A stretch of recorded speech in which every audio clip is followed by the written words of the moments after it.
Donald Stojack is going to talk with Ian Hay today, and I've known Ian for a few years now, and Ian's one of my epic friends. I think Ian does epic stuff, and in true fashion, Ian, where are you talking to us from today? Greetings wherever you happen to be time-wise. I am on the hangar deck of the USS Yorktown in Charleston, South Carolina. So I'll just do a quick pivot, and there's the hangar deck. So Ian does big stuff in big places. Since I've known this guy's like trying to get a grip on what he does and who does he know and who does, I mean, who doesn't he know, right? My boss asks me the same question all the time. Just kidding. Right. And today I want to kind of delve into hitting it out of the ballpark. And I'm using that metaphor. Ian, he has a slight addiction to sports, and specifically baseball, and specifically a team called the Red Sox. Who are those people? You mean the Right, Boston right. Red Sox? And they've been pretty good at baseball the last few years, but Ian is a master at making it happen and actually getting it done. And so I want to kind of have his insight, and hopefully this will help us individually. And as you're working with clients using some of this knowledge, we all know this stuff, but it's hearing it from a little bit different perspective. I think sometimes it kind of makes it work. So Ian, how do you set yourself up in business? So go ahead, Donald. How do you set yourself up in business to hit it out of the ballpark? Excellent. So just two quick things for a caveat. This room you could have heard a pin drop. I now have an audience. You may see somebody walk behind me. I just want to let you know. I got a couple of rock stars here who will probably be hitting a baseball very, very soon. Cool. So when I saw how Donald framed the introduction for today, it's really how to set yourself up, particularly in business. And the goal for today, second caveat, we're looking for a lot of interaction. So I'm going to have some people play with me in here.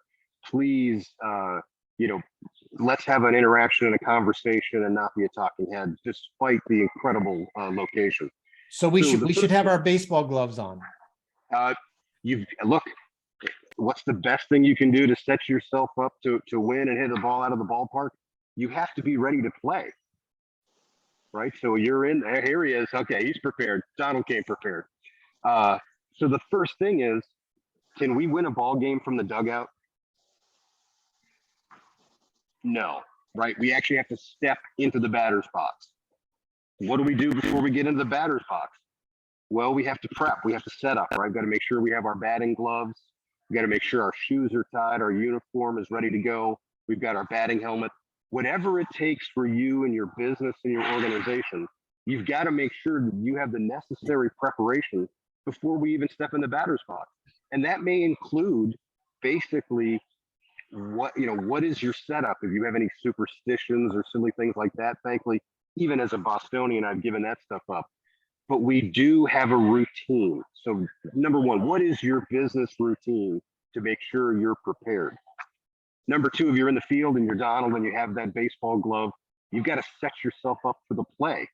Who has the ball, right? Where am I going? I'm typically at third base, so where am I going with the ball? Am I throwing to second or am I throwing to first? You have to have that situational awareness of what's going on.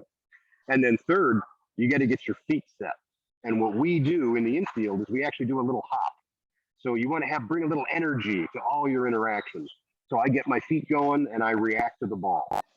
Before that, though, I've probably done a little prep work. I know who the batter is. I know who my pitcher is, right? I understand how they play together, what their strengths are, what their weaknesses are. And these are all the types of things, and they're very different in your business. And so it's a question of what do I know about my potential clients? What questions do I have? What questions do I think they have? And if you know Donald and you're on this call, you know he is one of the most amazing listeners of all time. And honestly, if you're in the business of prospecting or in the business of project management, the most important skill you can have is listening. And so what I talk about is the Socratic method. Those of you who are familiar with Plato or know about Socrates, it's all about interaction and questions. So, Donald, you can see the full screen of everybody. Yep. Who would like to play with me in our first interaction? Who's a full out player other than Carly or Richard or Oh, Terry or Nancy? I don't know. Nancy, let's play all right, full out Nancy. today. So, Nancy, tell me a little bit about you and your business situation, please. I'm a massage therapist for my day job and an aspiring coach. Tell me more about aspiring coach. I've studied many different things and have trouble deciding on which area or avenue to commit to. I have a background in wellness as a former, you can probably never be a former yoga teacher, but that, and ways to help change your be able to change your habits, create new habits, dial down habits you want to finish with. Excellent. So you're coming from the background as a recovering yoga teacher or instructor, right? You're very much into wellness, and it doesn't sound like you're just dipping your toe into the coaching. Tell me a little more about what is driving you to become that coach, or is this a transition for you? Just share a little bit more if you don't mind.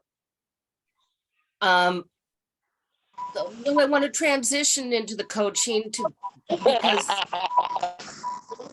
I have Oh, we got a hot mic there. Somebody's got a hot mic. Please check your mute. It was Andrew. Yeah. I got him. He's out cutting trees. Sorry. Okay, so what drives me to do it is, I don't know, it's just part of me. In the 16 years I've done massage, I'm talking to people about, when they're asking me questions, and then it's just, then they get this huge download sometimes, which they're ready for or not ready for. And so the teaching on that, I like the neurology around change. I'm into, I don't know, different levels of spirituality. So, but what drives me is my own journey of know thyself, love thyself, be thyself. Knowing myself as I get to know myself more, my patterns, my habits, my what I focus on with my thoughts that maybe that's not really where I want my focus to be going, and bringing back having control of the reins. I don't know how you turn that into a baseball analogy, but I'm sure you could. Being taken, reclaiming my rational, reasonable, but also out of the box ways of thinking, and not being so much in the emotional pendulum of the amygdala, which is very much kind of animal, prey, and predator, being more in the executive center in the brain, and finding ways to teach and help more people to turn that ship around to be in the driver's seat. I love it. I love what you brought the ship into it. So we got to get control of this helm and somehow turn that into a baseball analogy is what I caught. So what I'm hearing, if you'll allow me, there's an element of, right, we have the healing and the wellness. There's an element of spirituality. So there's an element of getting truly in touch with oneself and what drives you. And it also sounds like there is some strategic and then the tactical kind of element where, hey, why do we do certain behaviors, or why do we do them this way? How do I get greater control of myself so that I can set myself up to accomplish what it is I want? And I think there is also a piece of it that, is there something around monotony? There's some element of monotony? Am I catching that as well, or am I off base there? Well, the piece for that, I would describe that as having enthusiasm in your life. I had a client ask me once, oh, this person, they just have this spark, this drive and whatever. And she asked me, how do you get that? And I said, I wasn't in the greatest headspace. I said, I don't know. And that's always stuck with me because I don't like that answer. Right. The monotony, and even if you're doing something you love, at some point, your humanity the universe is gonna want you to expand your horizons. And I'm just at the moment a humble massage therapist who has big dreams and a message, but I'm not the best example of having, you know, drank my own Kool-Aid.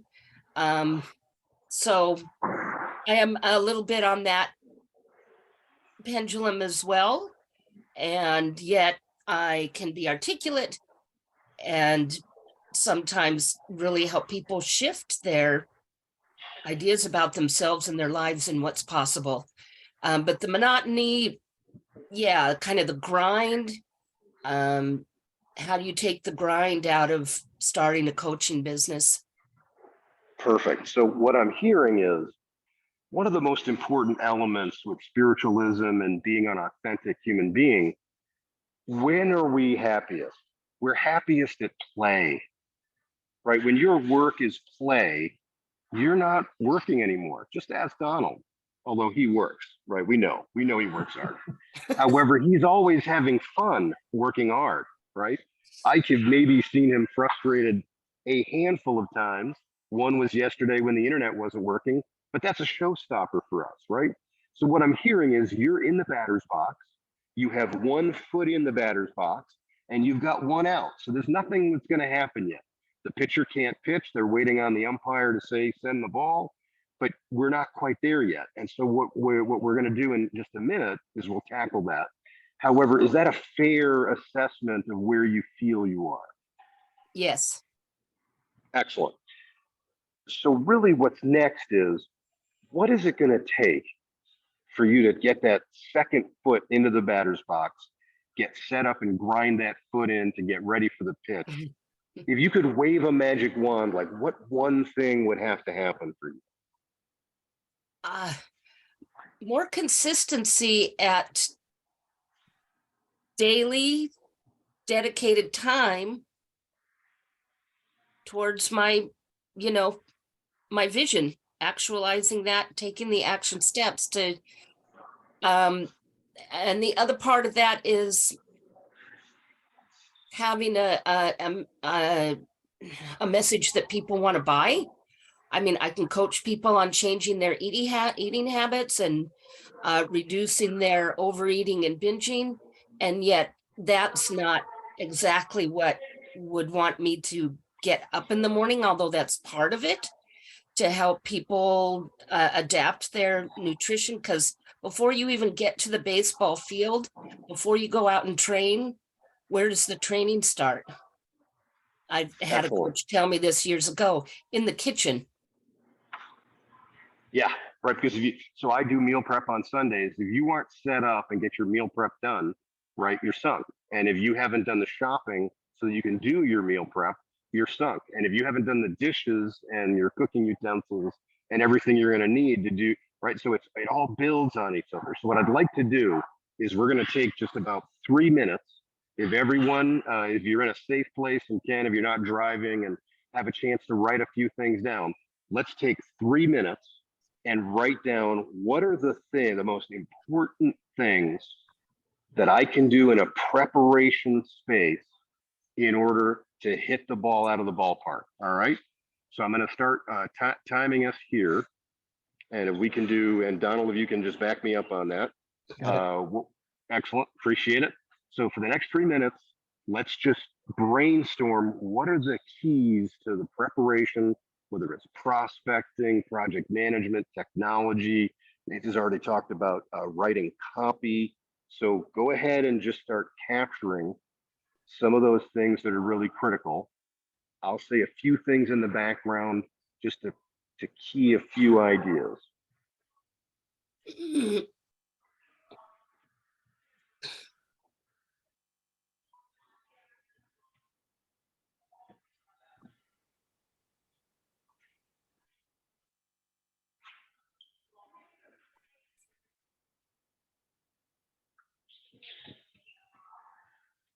And so as you're capturing those, these are things that you can write as, here are the top 3 things I need to do for my prospect, or these are the top 3 things I need to do for my business marketing.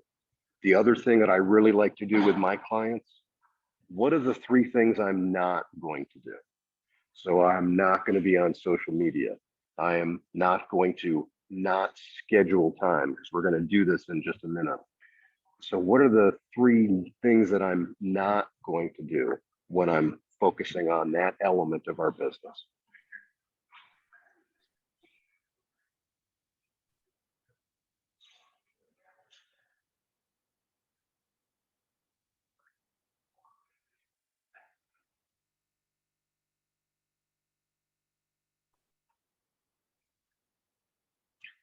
And then as you're capturing those, you may find that some people's names are coming to mind, your most important clients, people you've always wanted to do business with, maybe a wish list of the companies you'd love to work for.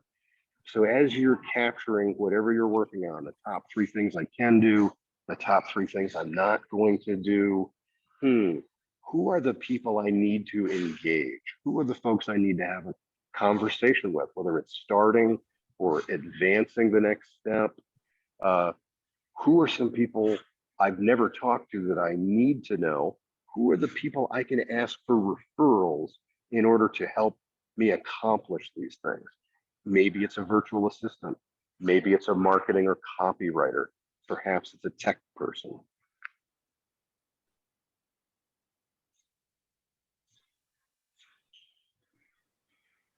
That's pretty much 3 minutes.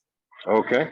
And so the final thing we're going to do here is just to say, what are the key action steps?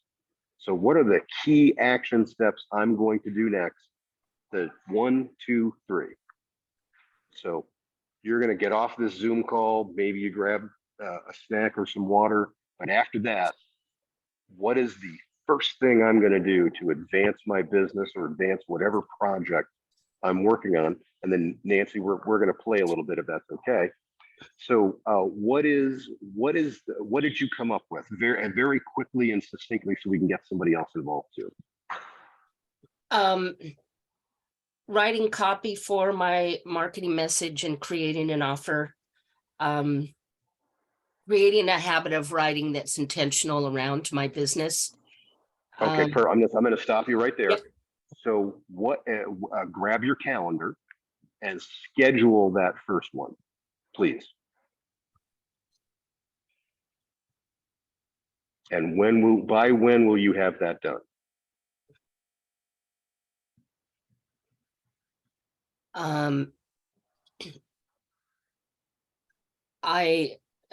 Let me see.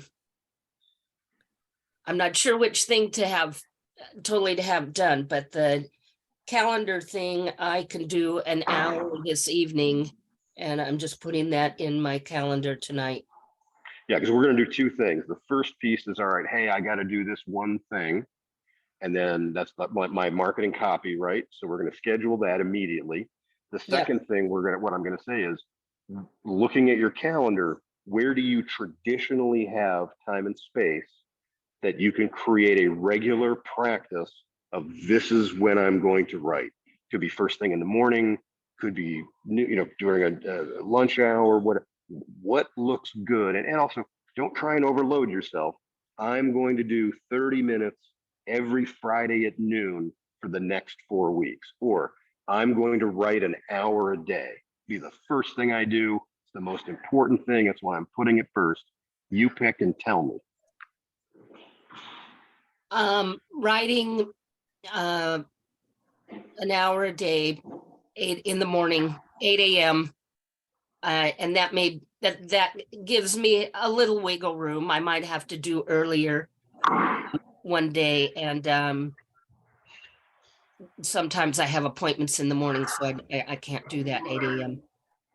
Understood. So Donald will connect us via email. So if you will put those into your calendar, and then I will follow up with you and see how we're doing. Does that sound fair? It does. Excellent. Look at the smile that she has now. All right. You look 10 years younger right now. Oh, you know how to speak to a woman. Look, does anybody on this call disagree with me? Can you see the strain and the Mhm. stress has fallen from her face? And I usually tell people, it's like, look, take a picture of yourself, and then we're going to do a coaching interaction, and you'll see it at the end, and we're blown away by it, right? Because this is what stops us from getting in the batter's box, right? Hitting a ball at a Fenway Park, that's not easy. I've never done that. I have put a ball on the warning track. There's no way I do that unless I dig into the batter's box, change my weight and drive that ball. It's all in the follow through. But if I'm not set up, I'm going to lose. It's when I drive that ball and I put it over the green monster. And I promise you, before I go, I will do that. I'm gonna get that done. I'm 54. I figure I got a good 15, 20 years left. So Nancy, just quickly in a sentence or two, what did you get out of that interaction? Direction, clarity, focus.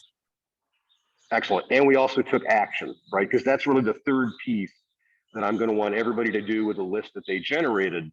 You can't leave this call today. I will have failed as a coach, an emergency manager, and as a baseball coach player if we don't have a clear direction of where we're going. One of the first keys as a batter is, where am I going to hit this ball? For those of you that are familiar with baseball, if I have a runner on first, the last thing, my not do list, I don't want to hit this ball to a shortstop and immediately give them a double play. So I am choosing and I'm directing my focus over here into right field because I want to drive the ball the opposite way I typically hit. That way, the only person who's going to be out will be me. They cannot get a double play if I put the ball away from second base. Fair? I need to find that for everybody on that call. What is your intention? What direction? What do you want to accomplish? And that's the most important thing you will leave from the call today. Nancy, thank you so much for playing so gleefully and graciously with me. I look forward to following up and hearing the great things that you're going to create. Thank you, Ian. You two already have an email in your inboxes. Thank you, Donald. Why am I not shocked? Why am I not shocked? Does anybody want to provide any feedback of what they saw, what they got out of it? And then I'd love to do a second interaction. And I know that we have not a hard stop at 45 past, but I want to be respectful of everybody's time. I think the key is too many times in business, we get up to the plate and we just wildly swing, or we just hit the ball, or we think, oh, I hit a ball. I'm right. And why is my business not advancing? I'm hitting the ball or I'm swinging. And I think, as you eloquently pointed out, Ian, it is the intention. We got to hit it in the right spot. And maybe we swing and we don't get it where we thought we were going, but at least we're trying to get it there. We have a target in mind. I think that the biggest problem in business is we're not moving towards the right target. Some people don't even define the target, right? Yeah. And so the number one thing that I would add to that, so Donald, thank you for summing that up, and for time purposes, that's probably best. People overswing. They try too hard. They put too much pressure on themselves. That pressure will stop you. It stops you from taking action. I was a decathlete when I was a high schooler. If I ever tried to over effort, discus, shot put, javelin, if you try and over effort, you're going to get injured. You're going to hurt yourself and you won't perform. The best occurrences, whether I'm hitting a baseball or throwing a field object or element, you don't feel it. It's effortless. Let your body take over. Let your body, because it knows what to do. So thank you, Donald. That was brilliant. Who else would like to play? I'll let Donald pick who it's going to be. Richard, I would love to see you come up to bat. That's cool. I got to bail out 10:45. Is that going to be good? Yeah, that's That's- perfect because that's about all the Okay. time we got. That Okay. keeps us on time. Excellent. Richard, Yeah. how are you Hey. doing? I'm great. How are you? Excellent. Thanks. Tell me a little bit about yourself and your situation, and we'll take it from there.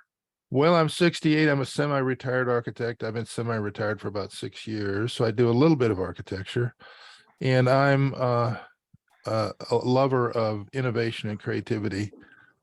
I read massively, so you see what's behind me there. That Mhm. it took a long time to read all those.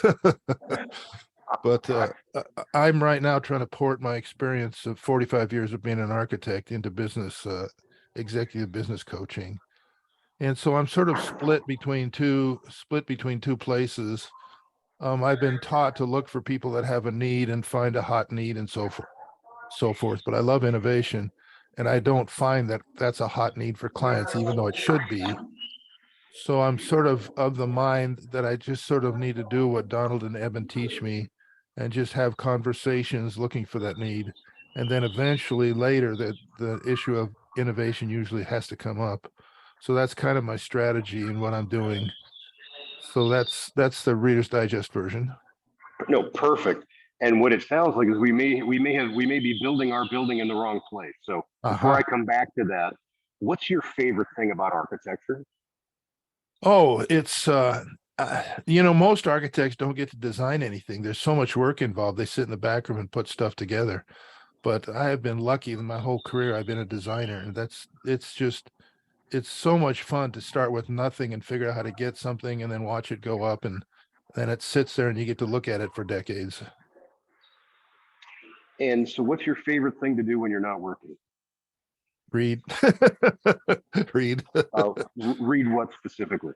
Well, I love applied psychology, science, cosmology, and all nonfiction stuff. But I just love the way exploring how the human brain works and how humans work in groups and in society and that sort of thing.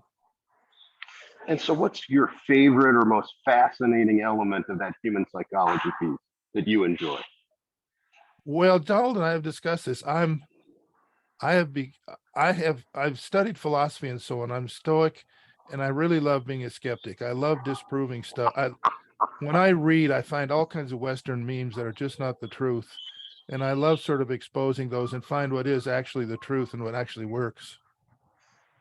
Excellent, because that's the framework and the basement that we want to build this building on. Is that correct? Okay. Right, that's the foundation. I was just thinking about this last night because I think about it a lot. Yeah, my whole passion is to take all that stuff that's in my head and on those shelves and share it with other people. Perfect. Yeah. Do you have that written down somewhere? Oh, absolutely. Yeah. Well, actually, I don't. I just thought of that very specific one last night. Okay. So what we're going to do is we're going to do what I call a some people call it the why wheel. Some people would call this the Socratic method. So I love that you're a skeptic and a stoic. We're going to start with a phrase, but it has to be true to you. Yeah. So I'm going to start with, how do I unleash the genius inside my head for other people? Write that version for you. What is that? Write your version of saying what I just said, please. We clearly know you have a genius inside of you, your head, your spirit, or whatever you want to call it. Yeah. How are we going to get that out to the world? Well, I've come to enjoy doing videos, but I'm not someone who can do one every day or 5 a week or any of that stuff. I like taking my time and outlining it and doing a little research. And my videos tend to be 20 minutes long, which is way too long. My challenge is to get them down under 10 minutes. When you start, so first thing, what I wanted to make sure that I heard, the difference between the average architect and you is you've been able to be incredibly creative and innovative in your process, right? But not innovative in terms of getting into a magazine and doing the most beautiful building. My creativity has to do with creating a solution that actually works for the underlying business purposes of my client, that actually produces the outcome they're looking for in terms of their social and business and psychological setting. That's where I'm innovative. Yeah, so you're more a functional than an aesthetic creative builder. Fair? I don't know. Personally, I'm very aesthetic. I love the crazy stuff, but being in a conservative city, I've never been able to do anything crazy. So then you're a pragmatic. That could be true. That might be true. Fair? All right, so let's start with pragmatic.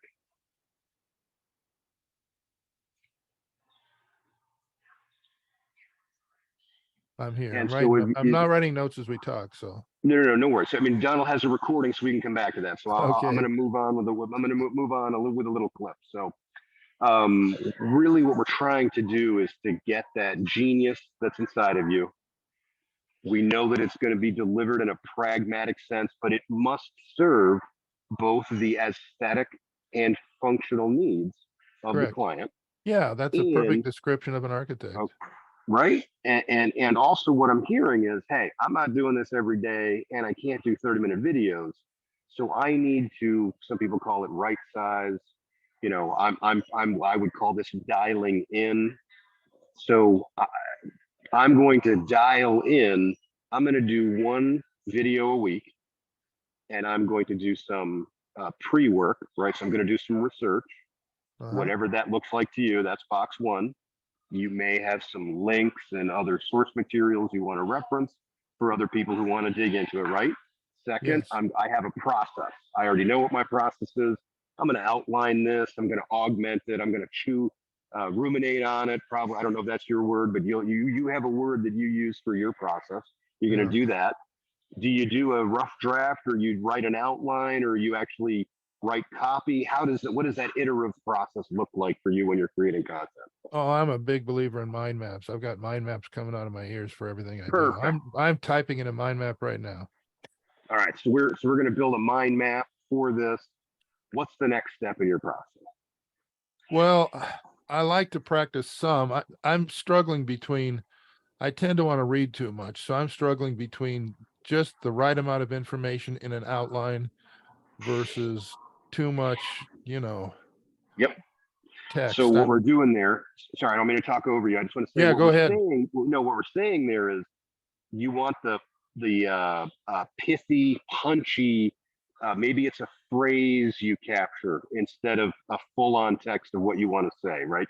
You want the phrase to be long enough for it to be iterative and fully communicate what you want. However, you also want it to be punchy, like the spark we talked about with Nancy. You also want it to be pithy and spark that thinking so that you can have a conversational style and not a reading. I'm going to do this next and be a talking head. And yeah, we're looking to go ahead. Sorry. No, that's my habit, is having the reading style, the monotone voice. The challenge for me is to do what you're describing. That is an objective that I have that I've not achieved. Perfect. Well, anybody who throws the word objective or mission around me is very important, because there's actually a very simple strategy that I'm going to share a little bit more with our last 5 minutes. But so what it sounds like is you have a rough idea of your process. Right. And what we're going to do is we're going to start your not do list. Okay. So you are not going to read to people. Fair? Yeah, there we go. Yeah. And what is the other thing you're not going to do?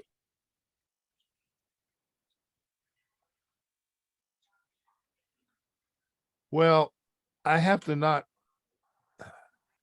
I've got enough architecture work that it eats up my week, and then I have tried blocking out a time at 9 o'clock. It just hasn't worked, because I get up and I have priorities like phone calls, and I just want to get things done. So I was just thinking about this while you're talking. Maybe I'll block out 12 o'clock as the time to work on this. And what I'm going to say is, so the other thing we're on our not list is we're not going to schedule something that doesn't work. So starting with a 5 or 15-minute interval, you'll be amazed at how much writing you can do in 5 or 15 minutes. Wow. We're going to schedule a 5 or 15-minute lightning content creation. And there's also a third thing we're going to do. You obviously have the recording, so you can capture that. The third thing is we're not going to talk to people for 30 minutes. Fair? Not going to do what? We're not going to talk at people for 30 minutes. No, we're not going to do that. So we're going to find, right? So we're on our do list. We're going to find the right time interval for us. And on our not do list, we're not going to speak for 30 minutes. Fair? Correct. Excellent. Any final things you want to add to that? Alibis? Yeah, alibis. I yes. You know, I like to read psychology and all that stuff. I think what I need to do is create a ritual, because what I have to do besides that is get on LinkedIn and prospect, and that's just, it's a lot of hours with no return. Sometimes I'm not getting a return where I want, and I'm thinking the way to get myself to still is maybe create a little ritual that gets me started. Outstanding. The ritual piece of it is the fundamentally most important thing you can do. I'm sure you've heard that from Evan. I'm Yeah. sure you've heard it from Donald, and now you're hearing it from me. Because the Okay. number one way that you can hit a ball out of Fenway Park is you Ritual. become ritualistic Yeah. about every single aspect that you do, from your food prep to your conditioning to sitting down, meditating, and vision. Anybody want to take a guess at like how many times I have envisioned hitting that ball over the green monster at Fenway Park? It's probably 100,000 times. You can do it sitting on a train. You can do it in between changing gears at work or anything. So when you ritualize what you're doing, you actually become your authentic self. Love it. How about that? What's the I love most it. important? What's the most important thing you got from this interaction? Well, two things. First off, I like your business of 5 to 15 minutes, because I really struggle to block out more time than that, just because of you know, life. And of course I will take hours and hours and hours to research stuff. So Yep. 5 to 15 And minutes. so we're going to add something to your not do list, right? I will research with a timer, Oh. and once that timer is up, I have to put it down. Oh, that's funny. And so you're going to experiment and play with that one, all right? Yeah. So given Yes. that you've done all this stuff, I'm going to count on you for putting those things into your calendar and making them a reality. And Donald will connect us and we'll follow Yep. up. Hey. So thank you so much for playing. That was really helpful, and obviously complete contrast to what's going on with Nancy, right? Yeah. Okay. Excellent. I guess So I'm not making that call, but this has been tremendous and really focused and right to the point. I love it. Thank you so much, Ian. oh, it's absolutely my pleasure, and I would happily do this type of interaction with everybody on this call. Here's what I would like you to notice. So first of all, thank you to Richard and Nancy for playing. Did I tell you anything about what I do for a living? Not a thing. But Did I'm assuming you do what you just did. did I tell anybody about my and this is just to the general audience, obviously.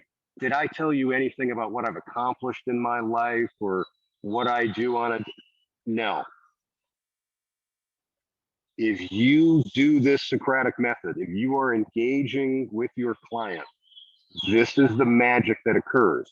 And it doesn't matter. Don't get in the way. Yeah. Right? Just don't get in the way. And so in the remaining couple minutes that we have, for those of you that don't know me, my name is Ian Hay. I have sold everything from Cutco cutlery to computer connectivity. I was a decathlete, as you already know, and I'm currently a baseball player. But what I love to do more than anything in the world is do this type of interaction. I am an emergency manager now, so I'm just coming off my 4th deployment for COVID. And one of the things that we do in that incident command system, or how we go about, right, we're trying to find people on a submarine right now. I saw a headline, I don't know what it is, but you have a mission, you have objectives. Those objectives, what's your strategy to accomplish the objective?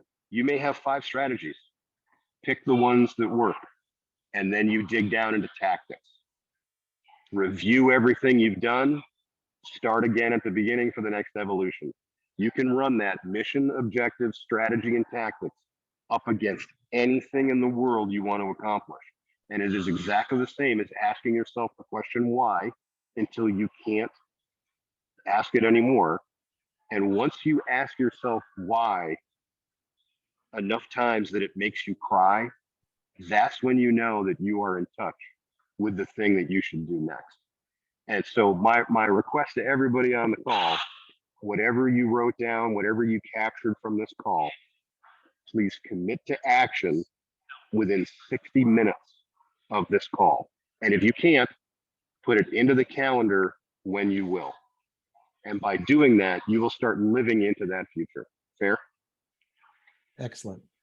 Ian, thank you so much. You have been a generous soul all the time I've known you. You've exemplified that here today.